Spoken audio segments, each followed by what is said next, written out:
नमस्कार। तापमान लाइव में आपका स्वागत है। मैं नुसरत जहां। प्रकृति का चक्र है कि वक्त बदलता है तो परिस्थितियां बदल जाती है, तदनुरूप आदमी भी बदल जाता है, उसके जज्बात बदल जाते हैं, आचरण बदल जाता है। कभी खुशी से तो कभी मजबूरी में आदमी को बदलना पड़ता ही है।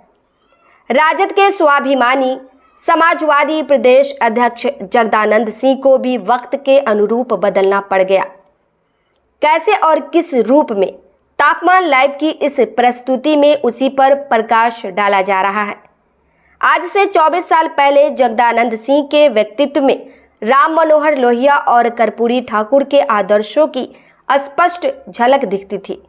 अब घपले घोटाले के अपवादों को छोड़ लालू प्रसाद के उसूलों से वह प्रभावित नजर आते हैं। खासकर राजनीति में परिवारवाद पर उनकी अवधारणा लगभग उलट गई है। 24 साल पहले का प्रसंग याद कीजिए और उसकी तुलना वर्तमान से कीजिए तो उनमें बदलाव ही बदलाव नजर आएगा। प्रसंग विधानसभा चुनाव में रामगढ़ से राजद की उम्मीदवारी का है। रामगढ़ विधानसभा क्षेत्र जगदानंद सिंह का मजबूत गढ़ रहा है। 1985 से 2005 तक के 6 चुनाव में उनकी लगातार जीत हुई थी। 2009 में वह बक्सर से सांसद निर्वाचित हो गए। तब इस क्षेत्र की विरासत उन्होंने अपने पुत्र को नहीं, कर्पूरी ठाकुर के आदर्श का अनुसरण कर राजनीति के विश्वस्त सहयोगी अंबिका सिंह यादव को सौंप दी। तर्क यह कि पुत्र को अवसर उपलब्ध कराने से वंशवाद को बढ़ावा मिलेगा, सामान्य कार्यकर्ता निराश होंगे। राजद अध्यक्ष लालू प्रसाद ने उनके बेटे को उम्मीदवारी देने का दबाव बनाया, पर कोई असर नहीं पड़ा। सियासत पर छाई वंशवाद की बेल के बीच जगदानंद सिंह के इस आदर्श को राष्ट्रीय स्तर की सुर्खियां मिली। कुछ लोगों ने इसे लालू प्रसाद पर कटाक्ष माना।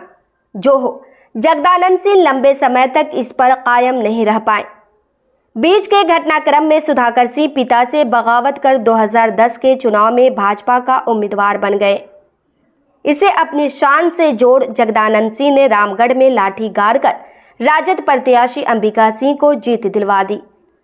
राजनीति चकित रह गई कि भाजपा का उम्मीदवार रहते सुधाकर सिंह 18,551 मतों में सिमट गए।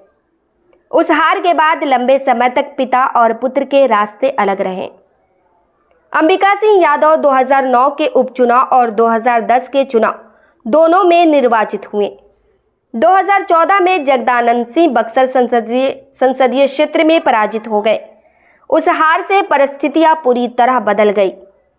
2015 के विधानसभा चुनाव में सुधाकर सिंह को भाजपा का उम्मीदवारी नहीं मिली। उनकी जगह अशोक कुमार सिंह को उम्मीदवार बनाया गया। अंबिका सिंह यादव को उन्होंने चित कर दिया। विडंबना देखिए, 2009-10 में जिस अंबिका सिंह यादव के लिए जगदानंद सिंह ने वंशवाद का सिद्धांत बघाड़ा था, 2020 में उन्हीं को हाशिए पर धकेल अपने उसी पुत्र को राजद की उम्मीदवारी दिलवा दी, जिनकी महत्वाकांक्षा उस वक्त उफान खा रही थी। लोगों को हैरानी इस बात पर कुछ अधिक हुई कि ऐसा उन्होंने प्रदेश राजद अध्यक्ष रहते किया। देर से ही सही, सुधाकर सिंह ने रामगढ़ विधानसभा क्षेत्र में पिता की विरासत संभाल ली। 2020 में राजद में उपेक्षित अंबिका सिंह यादव बसपा का उम्मीदवार बन गए। बदकिस्मती ऐसी कि 189 मतों के मामूली अंतर से मात खा गए। सुधाकर सिंह को 58,083 मत मिले तो अंबिका सिंह यादव को 57,894 मत। वर्तमान में राजद के राष्ट्रीय अध्यक्ष लालू प्रसाद की संतानों की तरह प्रदेश अध्यक्ष जगदानंद सिंह के पुत्र भी राजनीति में सक्रिय हैं।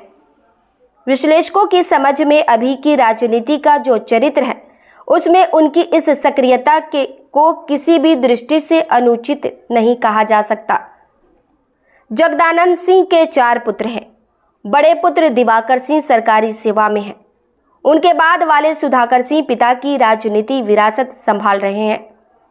रामगढ़ से विधायक और मंत्री रहने के बाद बक्सर से राजद के सांसद निर्वाचित हुए हैं।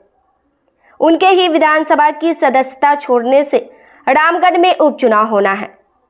जगदानंद सिंह के 2 और पुत्र राजनीति में बेहतर मुकाम के लिए हाथ पांव मार रहे हैं।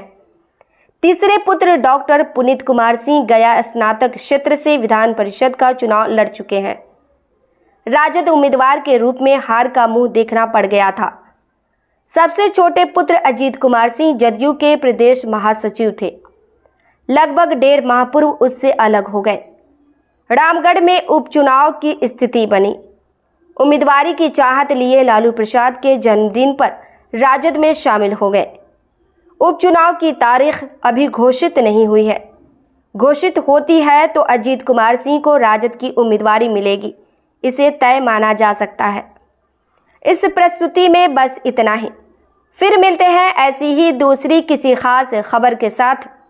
वरिष्ठ पत्रकार विष्णुकांत मिश्र का यह विश्लेषण पसंद आया हो तो अपनी प्रतिक्रिया जरूर दीजिएगा। तापमान लाइव चैनल को देखिए, शेयर कीजिए, लाइक कीजिए और सब्सक्राइब अवश्य कीजिए। धन्यवाद।